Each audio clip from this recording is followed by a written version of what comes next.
लोग क्यूब्स पढ़ेंगे कि क्यूब्स कैसे निकालते हैं या इसको घन बोलते हैं। क्यूब निकालने से पहले किसी भी 2 डिजिट नंबर्स के जनरली हम क्यूब निकालेंगे। उसके पहले हम ये उम्मीद करते हैं कि सभी बच्चों को क्यूब्स लर्न रहते हैं 1 to 10 तक के। फिर भी हम लिख देते हैं स्क्रीन पर 1 का क्यूब होता है 001, 2 का क्यूब होता है 8, 3 का क्यूब होता है 27, 4 का क्यूब होता है 64, 5 का क्यूब होता है 125, 6 का क्यूब होता है 6 का क्यूब होता है 216, 7 का क्यूब होता है 343, 8 का क्यूब होता है 512, 9 का क्यूब होता है 729 और 10 का क्यूब तो 1000 होता है। अब हमें कुछ नंबर्स के क्यूब निकालने हैं, तो उन क्यूब्स को निकालने के लिए बिल्कुल सिमिलर प्रोसेस है जैसे हम स्क्वायर का निकालते थे, स्क्वायर्स निकालते थे। सिमिलरली उस ट्रिक में हम क्यूब्स को भी निकालेंगे, बस एक स्टेप बढ़ जाएगा। जैसे पहले तो हम ये बता दें हम 12 का स्क्वायर कैसे निकालते थे, एक रिवीजन भी हो जाएगा आपका। 12 के स्क्वायर के लिए पहले हम फर्स्ट डिजिट को स्क्वायर कर देते थे, तो 2 का स्क्वायर होगा 04। हाँ, 2 डिजिट में लिखेंगे। स्क्वायर जब भी लिखेंगे सिर्फ 4 आ रहा, 4 नहीं लिखेंगे, 04 लिखेंगे। और फिर नेक्स्ट 1 का स्क्वायर तो 1 ही होगा, तो इसको भी 01 लिखेंगे, सिर्फ हम 1 नहीं लिखेंगे। इसके बाद क्या करते थे, इन तीनों डिजिट्स को 1, 2 एंड 2, इन तीनों डिजिट्स को हम मल्टीप्लाई कर देते थे। तो क्या हो जाएगा, 2 1 जा 2 एंड 2 2 जा 4। इस 4 को फर्स्ट नंबर को छोड़ करके हम लिख देते थे, यानी कि 4 4 1। 12 का स्क्वायर होता था 144। आपको पता भी होगा 12 का स्क्वायर तो लर्न ही होगा। सिमिलरली 12 का अगर हमें क्यूब निकालना हो, 12 का अगर हमें क्यूब निकालना हो तो सेम प्रोसेस है, बस एक स्टेप बढ़ जाएगा, वो ध्यान से देखिएगा। 12 के क्यूब के लिए सबसे पहले हम 2 का क्यूब करेंगे। तो 2 का क्यूब आपको पता है क्या होता है, 8। तो जैसे यहाँ पर स्क्वायर में हम 2 डिजिट के साथ लिखते थे, क्यूब में हम 3 डिजिट के साथ लिखेंगे, सिर्फ 8 नहीं लिखेंगे, हम लिखेंगे 0 0 और 8। ठीक है। अब हमें क्या करना है, स्क्वायर में क्या करते थे, इस 1 का स्क्वायर निकालते थे, तो हम यहाँ 1 का क्यूब निकालेंगे। 1 का क्यूब भी क्या होगा, 1। तो हम क्यूब निकाल रहे हैं, इसलिए हम 3 डिजिट के साथ 1 को लिखेंगे, सिर्फ 1 नहीं लिखेंगे, 0 0 1। हाँ, अब क्या करते थे, इन तीनों डिजिट्स को मल्टीप्लाई करते थे। कौन सी तीनों डिजिट, ये 1 2 एंड 3, इन तीनों को मल्टीप्लाई करते थे। तो 1 इंटू 2 इंटू 3, ये कितना होगा, 6। यहाँ तक हम 6 को यहाँ पर लिख देते थे नीचे नंबर्स में, लेकिन अब एक स्टेप बढ़ेगा। वो क्या होगा, इस 6 को हम जिसका क्यूब निकाल रहे हैं उससे फिर से मल्टीप्लाई करेंगे। यानी क्यूब हम किसका निकाल रहे थे, 12। 12 से इस 6 को मल्टीप्लाई करेंगे तो क्या आएगा, 72। इस नंबर को हम नीचे लिखेंगे, फर्स्ट नंबर को छोड़ करके हमने लिखा 72।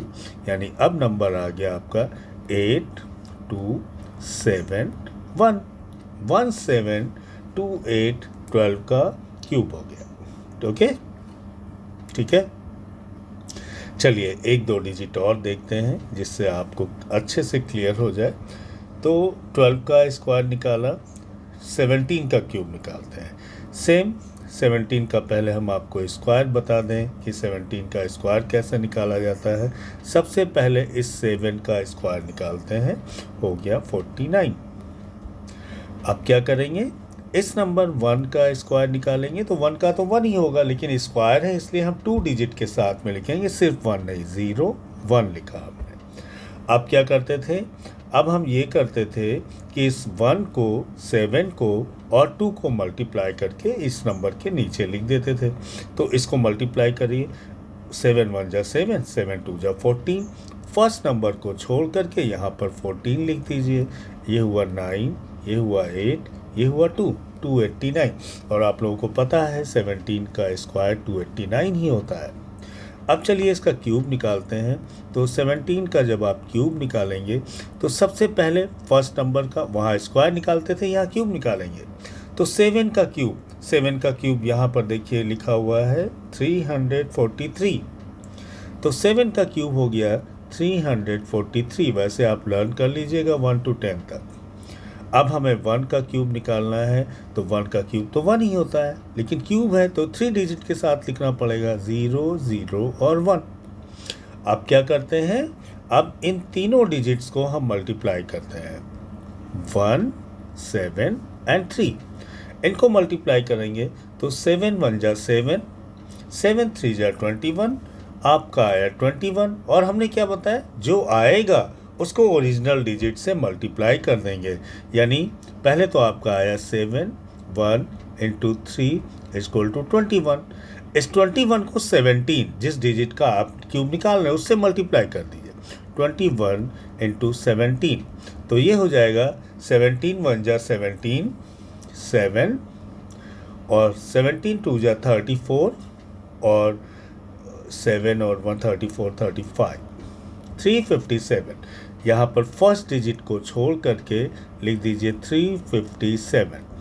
ऐड कर दीजिए 3 7 एंड 4 11, 5 3 8 1 9, 3 एंड 4 4913। 17 का स्क्वायर हो गया 4913। मुझे लगता है आप लोगों को 60% से ज़्यादा क्लियर हो गया होगा। आप रिवाइज करेंगे एक बार तो 100% हो जाएगा। वैसे एक दो नंबर्स हम आपको और बताते हैं। Next number is 18। 17 निकाल चुके, 18 अगेन हम आपको स्क्वायर बता ही चुके हैं। चलिए हम डायरेक्ट क्यूब बताते हैं। क्यूब पहले तो हम फर्स्ट नंबर का क्यूब निकालेंगे। तो 8 का क्यूब होता है 512। देख लेते हैं। हाँ, 8 का क्यूब है 512। यहाँ देखिए 512 हमने लिखा है यहाँ 512। और 1 का क्यूब होता है 1, तो हम 3 डिजिट के साथ 0 0 और 1 लिखेंगे। अब क्या करते थे, इन तीनों डिजिट्स को मल्टीप्लाई करते थे, 1 8 एंड 3।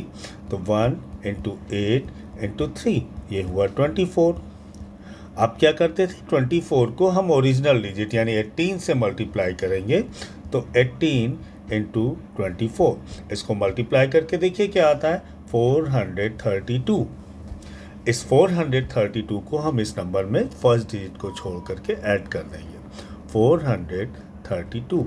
चलिए ऐड करते हैं, 2 3 8 5, यानी 18 का क्यूब आया 5823, 5832। ओके, नेक्स्ट नंबर लेते हैं एक और वे फाइनल, ये लास्ट नंबर लेते हैं तो आपको 100% क्लियर हो जाएगा। 21 का क्यूब लेते हैं। सबसे पहले फर्स्ट का क्यूब, ये हो गया 001।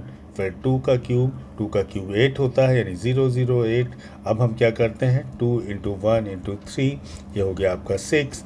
फिर इसको ओरिजिनल नंबर से मल्टीप्लाई करते हैं यानी 21 इंटू 6, तो 21 इंटू 6 हो जाएगा 126। चलिए ऐड कर दीजिए 126, ये हो गया 1729, 9271। तो बच्चों मुझे लगता है आप लोगों को क्यूब निकालना बहुत क्लियर हो गया होगा, और नहीं 100% ही क्लियर हो गया होगा। अगर कुछ परसेंटेज लगता है किसी बच्चे को 80% आया है तो अगर एक बार रिवाइज कर लेगा तो 20% बढ़ जाएगा। तो एक हम होमवर्क आपको दे देते हैं, ये होमवर्क करिए और अगर आंसर जो भी हो आप कमेंट बॉक्स में लिखिए। 13 का क्यूब निकालिए और कमेंट बॉक्स में लिखिए। हम सभी बच्चों को जवाब देंगे किसका सही है किसका गलत है। और बच्चों अगर आपको लगा हो कि आपने कुछ गेन किया है, कुछ समझ में आया है, तो हमें लाइक और सब्सक्राइब कर दीजिएगा। आज की वीडियो बस इतनी। नेक्स्ट वीडियो हम क्यूब रूट्स की डालेंगे, तो आप सब्सक्राइब कर देंगे तो आपको पता चल जाएगा आने वाली वीडियो का। Okay, thank you.